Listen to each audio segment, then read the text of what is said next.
ನಾನು ನನ್ನ ವೈಯಕ್ತಿಕ ಅಭಿಪ್ರಾಯ ಹೇಳಬೇಕು ಅಂದರೆ ನಾವು ನಿರ್ದಿಷ್ಟವಾದ ಪಾರದರ್ಶಕವಾದ ರಾಜಕಾರಣ ಮಾಡಬೇಕು.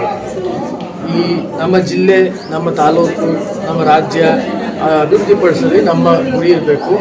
ನಮ್ಮನ್ನು ಏನಕ್ಕೆ ಆಯ್ಕೆ ಮಾಡಿ ಕಳಿಸಿ ಅದು ನಮ್ಮ ಮುಖ್ಯ ಇರಬೇಕು.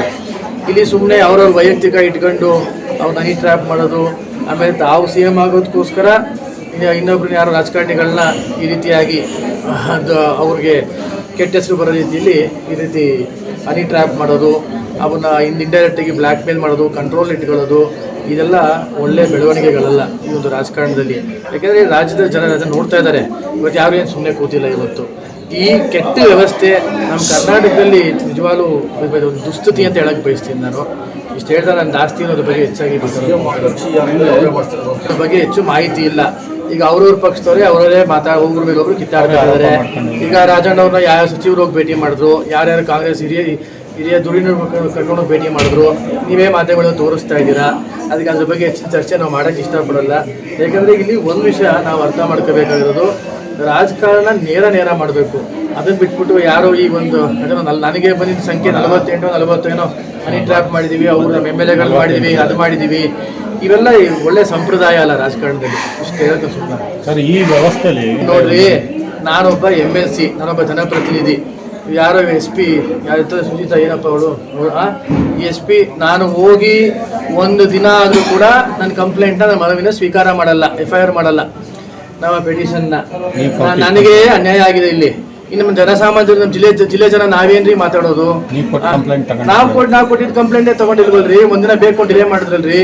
ಇವತ್ತು ಅದು ಪೊಲೀಸ್ ಡಿಪಾರ್ಟ್ಮೆಂಟ್ ಆಗಿ ಉಳ್ಕೊಂಡಿಲ್ಲ, ಸರ್ಕಾರದ ಪಬ್ಲಿಕ್ ಡಿಪಾರ್ಟ್ಮೆಂಟ್ ಆಗಿ ಉಳ್ಕೊಂಡಿದೆ ಅಂತ ಹೇಳಕ್ ಬಯಸ್ತೀನಿ. ನನ್ನ ಗಮನಕ್ಕೆ ಬಂದಿರೋದ್ರಲ್ಲಿ ಇವತ್ತು ನಮ್ಮ ಜಿಲ್ಲಾ ಪಂಚಾಯತಿ ಟೋಟಲಿ ಹದಗೆಟ್ಟೋಗಿದೆ. ನಮ್ಮ ಜಿಲ್ಲಾ ಪಂಚಾಯತಿಯ ವ್ಯವಸ್ಥೆ ಟೋಟಲಿ. ನಾನು ನನ್ನ ವೈಯಕ್ತಿಕ ಅಭಿಪ್ರಾಯ ಹೇಳಬೇಕು ಅಂದರೆ ನಾವು ನಿರ್ದಿಷ್ಟವಾದ ಪಾರದರ್ಶಕವಾದ ರಾಜಕಾರಣ ಮಾಡಬೇಕು. ಈ ನಮ್ಮ ಜಿಲ್ಲೆ, ನಮ್ಮ ತಾಲೂಕು, ನಮ್ಮ ರಾಜ್ಯ ಅಭಿವೃದ್ಧಿಪಡಿಸೋದೇ ನಮ್ಮ ಗುರಿ ಇರಬೇಕು. ನಮ್ಮನ್ನು ಏನಕ್ಕೆ ಆಯ್ಕೆ ಮಾಡಿ ಕಳಿಸಿ ಅದು ನಮ್ಮ ಮುಖ್ಯ ಇರಬೇಕು. ಇಲ್ಲಿ ಸುಮ್ಮನೆ ಅವ್ರವ್ರ ವೈಯಕ್ತಿಕ ಇಟ್ಕೊಂಡು ಅವ್ರು ಹನಿ ಟ್ರ್ಯಾಪ್ ಮಾಡೋದು, ಆಮೇಲೆ ತಾವು CM ಆಗೋದಕ್ಕೋಸ್ಕರ ಇನ್ನೊಬ್ರನ್ನ ಯಾರು ರಾಜಕಾರಣಿಗಳನ್ನ ಈ ರೀತಿಯಾಗಿ ಅದು ಅವ್ರಿಗೆ ಕೆಟ್ಟ ಹೆಸರು ಬರೋ ರೀತಿಯಲ್ಲಿ ಈ ರೀತಿ ಹನಿ ಟ್ರ್ಯಾಪ್ ಮಾಡೋದು, ಅವನ್ನ ಇಂಡೈರೆಕ್ಟಾಗಿ ಬ್ಲ್ಯಾಕ್ ಮೇಲ್ ಮಾಡೋದು, ಕಂಟ್ರೋಲ್ ಇಟ್ಕೊಳ್ಳೋದು, ಇದೆಲ್ಲ ಒಳ್ಳೆಯ ಬೆಳವಣಿಗೆಗಳಲ್ಲ ಈ ಒಂದು ರಾಜಕಾರಣದಲ್ಲಿ. ಯಾಕೆಂದರೆ ರಾಜ್ಯದ ಜನರು ಅದನ್ನು ನೋಡ್ತಾ ಇದ್ದಾರೆ. ಇವತ್ತು ಯಾರು ಏನು ಸುಮ್ಮನೆ ಕೂತಿಲ್ಲ. ಇವತ್ತು ಈ ಕೆಟ್ಟ ವ್ಯವಸ್ಥೆ ನಮ್ಮ ಕರ್ನಾಟಕದಲ್ಲಿ ನಿಜವಾಗ್ಲೂ ಒಂದು ದುಸ್ಥಿತಿ ಅಂತ ಹೇಳಕ್ಕೆ ಬಯಸ್ತೀನಿ. ನಾನು ಇಷ್ಟು ಹೇಳ್ತಾ ನಾನು ಜಾಸ್ತಿ ಅನ್ನೋದ್ರ ಬಗ್ಗೆ ಹೆಚ್ಚಾಗಿ ಬಗ್ಗೆ ಹೆಚ್ಚು ಮಾಹಿತಿ ಇಲ್ಲ. ಈಗ ಅವ್ರವ್ರ ಪಕ್ಷದವರೇ ಅವರೇ ಒಬ್ಬರು ಮೇಲೊಬ್ರು ಕಿತ್ತಾಡ್ತಾ ಇದ್ದಾರೆ.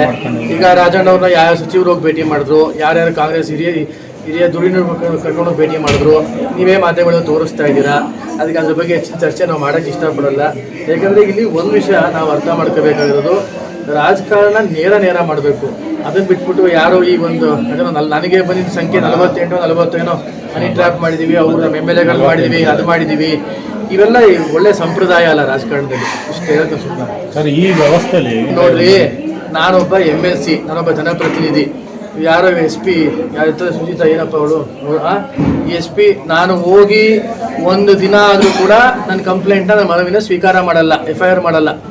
ನಮ್ಮ ಪೆಟಿಷನ್ನ ನನಗೆ ಅನ್ಯಾಯ ಆಗಿದೆ. ಇಲ್ಲಿ ಇನ್ನು ನಮ್ಮ ಜನಸಾಮಾನ್ಯರು, ನಮ್ಮ ಜಿಲ್ಲೆ ಜನ ನಾವೇನ್ರಿ ಮಾತಾಡೋದು?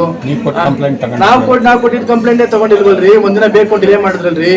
ಇವತ್ತು ಅದು ಪೊಲೀಸ್ ಡಿಪಾರ್ಟ್ಮೆಂಟ್ ಆಗಿ ಉಳ್ಕೊಂಡಿಲ್ಲ, ಸರ್ಕಾರದ ಪಬ್ಲಿಕ್ ಡಿಪಾರ್ಟ್ಮೆಂಟ್ ಆಗಿ ಉಳ್ಕೊಂಡಿದೆ ಅಂತ ಹೇಳಕ್ ಬಯಸ್ತೀನಿ. ನನ್ನ ಗಮನಕ್ಕೆ ಬಂದಿರೋದ್ರಲ್ಲಿ ಇವತ್ತು ನಮ್ಮ ಜಿಲ್ಲಾ ಪಂಚಾಯತಿ ಟೋಟಲಿ ಹದಗೆಟ್ಟೋಗಿದೆ. ನಮ್ಮ ಜಿಲ್ಲಾ ಪಂಚಾಯತಿಯ ವ್ಯವಸ್ಥೆ ಟೋಟಲಿ